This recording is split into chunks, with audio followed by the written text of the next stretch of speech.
자, 10강제입니다.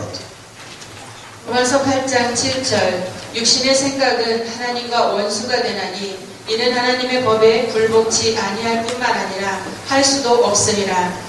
배나무에 배가 열리기 위해서는 어떤 과정이 있습니다. 소가 새끼 한 마리를 낳는 것도 한 사람이 태어나 늙어 죽음에 이르는 것도 어떤 과정을 거칩니다. 마찬가지로 한 사람이 주 안에서 거듭나 영적으로 성장하고 성숙해져 가는 것도 역시 어떤 과정을 거치게 되어 있습니다. 그러면 우리는 어떤 과정을 거치며 영적 변화를 경험합니까? 첫째, 경험. 영적인 성장과 변화는 삶의 현장, 즉 경험이 반드시 필요합니다. 우리가 지난날을 돌아볼 때 영적 성장은 항상 삶의 현장에서 일어나는 인생의 경험을 통해 일어났음을 봅니다.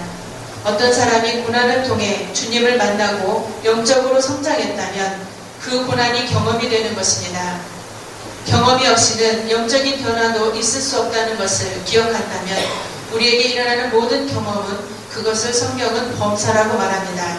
는 버릴 것이 없음을 알 수 있습니다. 자, 영성성장은 뜬구름 없이 된다는 거요. 나의 삶에서 된다는 거예요. 삶에서 된다는 거예요. 그러니까 우리의 삶을 충실하게 살아야 될 거요. 막 살아야 될 거예요. 충실하게 살아야 돼요. 내가 소속되어 있는 교회, 여러분들이 섬기는 목사님, 내가 만나는 남편, 나의 아내, 나의 자녀, 나의 아버지, 어머니, 이분들이 현장. 이분들을 함부로 대해야 된다는 거, 잘 가야 된다는 거. 잘 해야 된다. 왜? 영성성장은 나의 현장에서 이루어지기 때문에. 여러분, 목사님들 잘 섬기시기를 축원합니다. 진짜요. 여러분들이 현장의 목사님이라니까. 여러분들 장로님들을 잘 섬기시기를 축원합니다. 우리 장로님들이 현장이라니까. 권사님, 집사님들 주일학교 어린이까지 잘 섬기시길 축원합니다. 그분들이 나의 현장이라니까. 비워 죽은 남편이라도 엉덩이 2번만 때려. 엄마 내지 말고. 현장이니까. 여러분 현장을 험악하게 만들지 않기를 축원합니다. 2번만 때려. 엉덩이. 그러면 남편이 여러분들이 엄마처럼 보지 않게 되기를 축원합니다. 엉덩이 2번만 때리면요, 동상처럼 보여가지고 다가오게 되는 거예요. 내가 사는 현장을 험악하게 만들지 마. 눈에 대버려. 내가 사는 현장을 아름답게 만드시기를 축원합니다. 왜? 그 현장이 나의 영성의 장소이기 때문에. 오늘 좋잖아. 이 현장이 얼마나 좋은 현장. 양 선교부장님 아까 처음에 나 만나자마자 큰일 났다. 등록들을 왔는데야 저는 9시 반까지 온다고 막 난리가 났어. 왜 안 가고 앉아 계셔요? 빨리 가지. 오늘 보니까 거의 안 갔네. 돈으로 나온 것 같아요. 저녁 되니까. 내일은 꽉 찰 줄 믿습니다. 들어야 돼. 여러분들 교훈을 듣고 와. 여러분들 이런 좋은 자리가 언제 만날게요 이거. 이렇게 하는 거 들어봤죠? 못 들어봤죠? 진짜라니까. 이거 목사님들도 1년째 들어도 대도 듣는다니까. 아니 내가 만나는 그 자리가 현장이라니까. 아멘. 내가 섬기는 목사님들이 현장이요. 아멘. 내가 만나는 장로님들이 현장이요. 니가 죽었는 남편도 나의 현장이니까 엉덩이 2번 때려야 돼. 엄마 되지 말고. 알았어요, 집사님? 2번만 때리면 끝나. 진짜요. 내가 사랑하는 건 누가 지켜? 내가 사랑해서 지켜야지. 나의 현장이 나의 영성이 회복되는 그 자리입니다. 아멘. 그래서 함부로 대하면 안 된다는 사실을 반드시 기억하기를 축원합니다. 아멘. 육해공군 집사님 기준. 저 집사님도 육해공군으로 싸웠대요. 근데 지금은 안 싸우잖아. 막 동생이 그래요. 아버지요? 형 보고 부엌 갈등 것이요? 막 그랬다니까. 그런 집사님 말씀 듣고 은혜 받고 있잖아. 아셨죠? 나의 현장. 그 현장이 중요하다. 아멘. 그 현장을 소홀히 여기지 말자. 아멘. 하나님이 역사하는 장소다. 아멘. 아셨죠? 중요한. 자, 또 봅시다. 뭐가 중요한가요? 두 번째, 말씀. 경험 다음으로 필요한 것이 말씀입니다. 우리의 삶의 현장에서 일어나는 경험과 말씀이 만나야 합니다. 그때 말씀은 우리의 경험을 해석하고 우리의 모습을 비추어 주는 역할을 합니다. 말씀 없는 경험은 우리의 영성을 부실하게 하고 경험 없는 말씀은 능력 없는 이론이 되고 맙니다. 내 삶의 현장에서 일어나는 경험과 말씀이 만날 때 객관적인 말씀은 주관적인 말씀이 되고 나에게 들려지는 주의 음성이 됩니다. 자, 마이크 좀 바꿔주셔. 요거로 이거. 다 끝나니까 칙칙거리고. 자, 뭐 설명이 필요 없지 뭐. 그죠? 현장에서 뭐가 있어야 된다니? 말씀이 있어야 된다. 말씀이 없는 현장은요? 안 돼. 왜? 현장을 해석할 수가 없어. 그러니까 현장이 나의 삶의 영성이 회복되는 귀중한 장소인데 왜 내가 사랑해야 되고 내 남편의 엉덩이를 2번 때려야 되는 이유를 몰라. 말씀이 없는 사람. 그러니까 여러분들이 오늘 이 이틀간에 걸친 시간이 여러분들의 인생을 바꿀 줄 믿으시기 바랍니다. 진짜. 아멘. 왜? 말씀을 알게 되니까. 아멘. 현장에서 왜 엉덩이를 2번 때려야 되는 이유를 알게 되니까. 왜 내 남편을 사랑해야 되는 이유를 알게 되니까.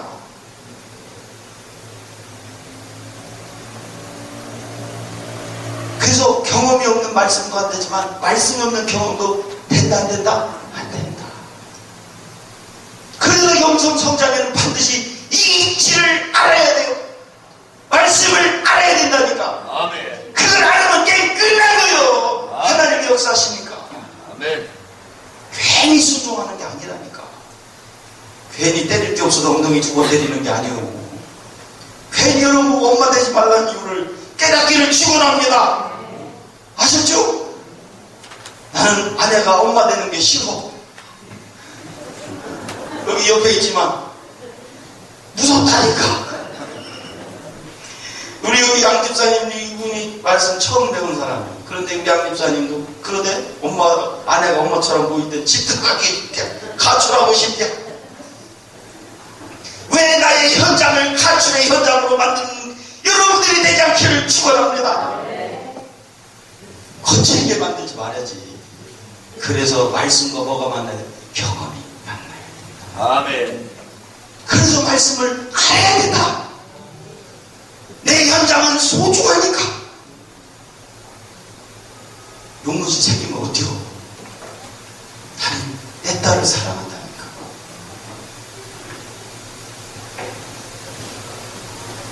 이쪽에 내가 쌍무새끼라고 하고. 자, 넘어가시. 세 번째, 겸손. 성경이 말하는 겸손은 우리가 일반적으로 생각하는 겸손과는 성격이 다릅니다. 성경적 겸손이란 경험과 말씀으로 나에게 들려지는 주의 음성을 받아들이는 것을 의미합니다. 우리의 경험을 말씀이 해석할 때 그 말씀의 해석을 인정하고 수용하는 것이 영적 변화에 반드시 필요합니다. 바울은 로마서에서 육신의 생각을 다음과 같이 말합니다. 육신의 생각은 하나님과 원수가 되나니 이는 하나님의 법에 굴복치 아니할 뿐 아니라 할 수도 없습니다. 영적으로 교만한 사람은 주의 음성을 반대하는 이론, 즉 변명을 가지고 있습니다. 경험 속에 들려지는 주의 음성을 받아들이는 겸손이 없으면 영적 변화는 일어나지 않습니다. 왜 그렇습니까? 자, 보세요. 현장에서 우리는 성장하게 돼. 근데 현장엔 뭐가 필요하다는 거예요? 말씀이 필요해. 말씀과 경험이 만날 때는 우리는 끝나는 거야. 근데 그 말씀이 우리 삶을 이끌어가기 위해서 뭐가 필요하다는 거예요? 겸손이 필요하다. 아셨죠? 겸손에 이르기를 축원합니다. 아멘. 겸손이 뭡니까? 나의 억울함이 희생되는데 겸손해요. 아셨죠? 그래서 말씀 위에 뭐가 젖어져야 돼? 피가 젖어져야 돼. 그래서요, 내 자존심을 버려야 돼. 10원짜리 자존심, 10원짜리도 안 되는 자존심 버리기를 축원합니다. 아멘. 현장과 말씀과 겸손히 만나 역사는 일어나는 겁니다. 말씀이 나를 이끌어 간다니까, 해석된다니까. 아셨죠? 네 번째, 성령. 우리가 경험 속에 들려지는 주의 음성을 받아들이면 성령이 우리의 인생에 개입을 합니다. 성령은 진리의 영이십니다.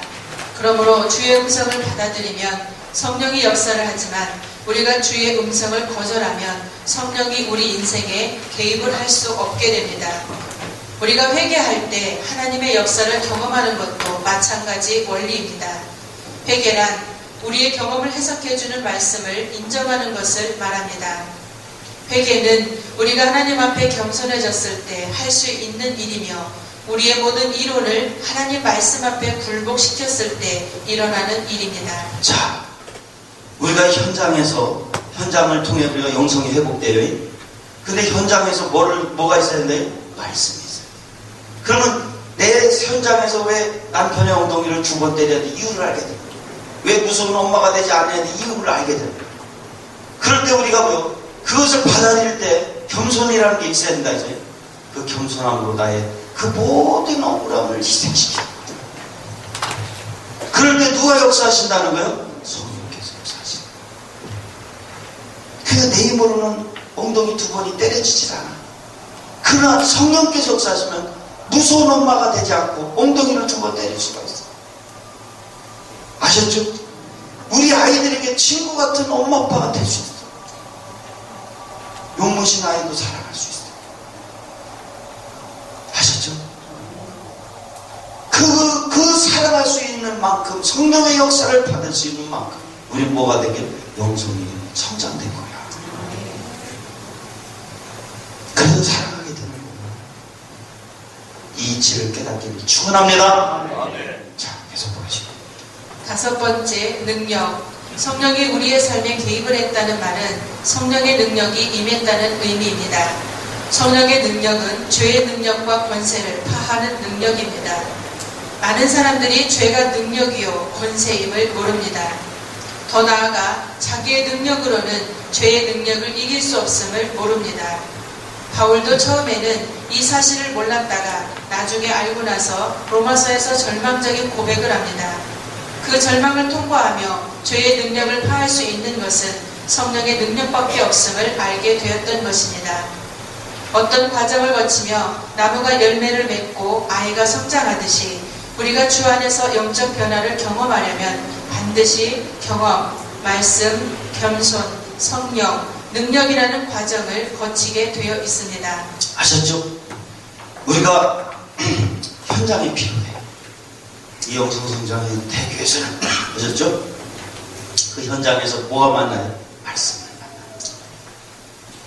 그 말씀을 만났을 때 우리가 겸손해지면 성령께서 역사해요. 그럼 그때부터 뭐가 나타나요? 능력이 나타나요. 아멘. 시간은 끝나는 거예요. 하나님이 입히는 거기 때문에 끝나는 거예요. 우리의 모든 절망이 끝나기를 축원합니다. 아멘. 이 능력으로 모든 낙하고 어떡한 것들이 끝나기를 축원합니다. 아멘. 그래서 역사가 일어나고 문제가 해결되는 차원이 이루어지는 거예요. 아멘. 하나님의 은혜를 단지 위로 차원으로 끌어내지 않고 능력으로 우리 삶이 회복되는 차원까지 나타나기를 축원합니다. 아멘. 축원합니다. 아멘. 이 능력 있는 사람이 전도를 할 수 있는 거예요. 아멘. 힘이 있기 때문에. 아셨죠? 사울과 다윗이 우리에게 주는 교훈이 있습니다. 첫째, 두 사람은 삶의 현장에서 하나님께 죄를 범하는 경험을 합니다. 두 번째, 사울과 다윗에게 하나님의 말씀이 임했습니다. 그들의 경험이 말씀을 만난 것입니다. 세 번째, 사울은 변명을 했고 다윗은 회개를 했습니다. 한 사람은 말씀을 거부했고 한 사람은 말씀을 인정했습니다. 네 번째, 사울은 성령의 능력이 떠났고 다윗은 성령의 저자가 되었습니다. 오늘도 우리는 하루를 살 것입니다. 하루 동안 일어나는 모든 일은 우리 인생의 경험이 됩니다.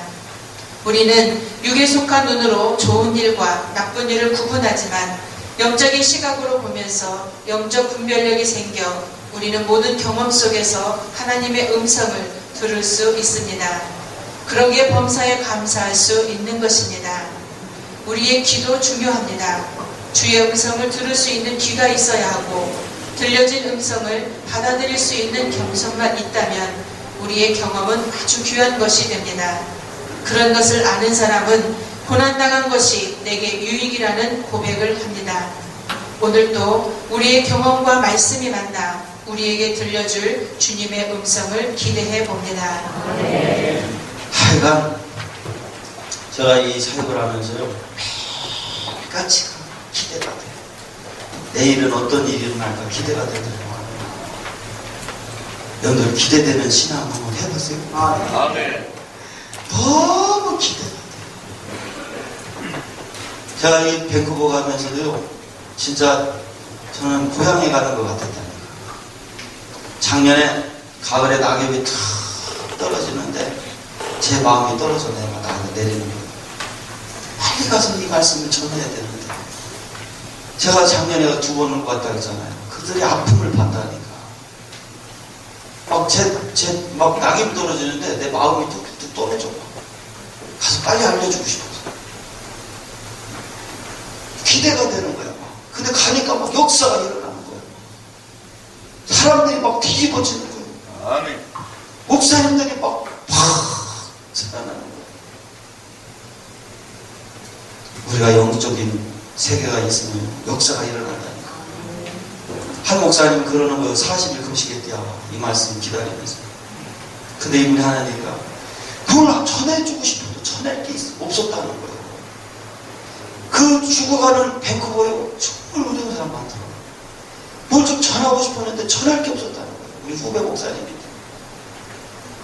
작년에 목사님 와가지고 콜라병 같은 거 하나 던져줬는데 거기 안에 들어있는 게 콜라인지 간장인지 도대체 몰랐다는 거예요. 그리고 이번에 온다는 얘기 듣고 이 후배 목사님이 40일 금식을 하루에 한 끼씩 했더라고요. 이번에 한국에 나오는데요. 이제 저희가 이제 10월달에 전국 모임이 있어요. 나눔이 하는 분들이 한번 모이자 해서 한번 우리 함께 모여서 한번 은혜를 나누고 기도하자 해서 전국에 나누는 분이 다 모입니다. 이분들이 카나다에서 4분이 와요. 그 그레이스교회 2,000명 목사님들 아주 동참했어요. 같이 하자. 근데 이분들이 와서요, 하느님, 이분들이 그 말씀을 만나면서 이제 하는 얘기가 뭐냐. 그 후배 목사님. 이제 할 일이 생긴다. 우리가 영성이 회복되는 거. 전하지 말라고 전한다니까. 이회수대 전도학교 잘 열었어요. 이틀 동안 하니까 우리 푹신 삶아져가지고 그냥 아주. 저렇게 마음이 생겨가지고 아주. 그랬잖아요. 얘기를 축원합니다. 아멘. 아셨죠? 아멘. 하나님 일하게 해보자. 아멘. 오늘 여기까지만 할게요. 좀 일찍 끝냈네. 하나님께 영광이 없어요.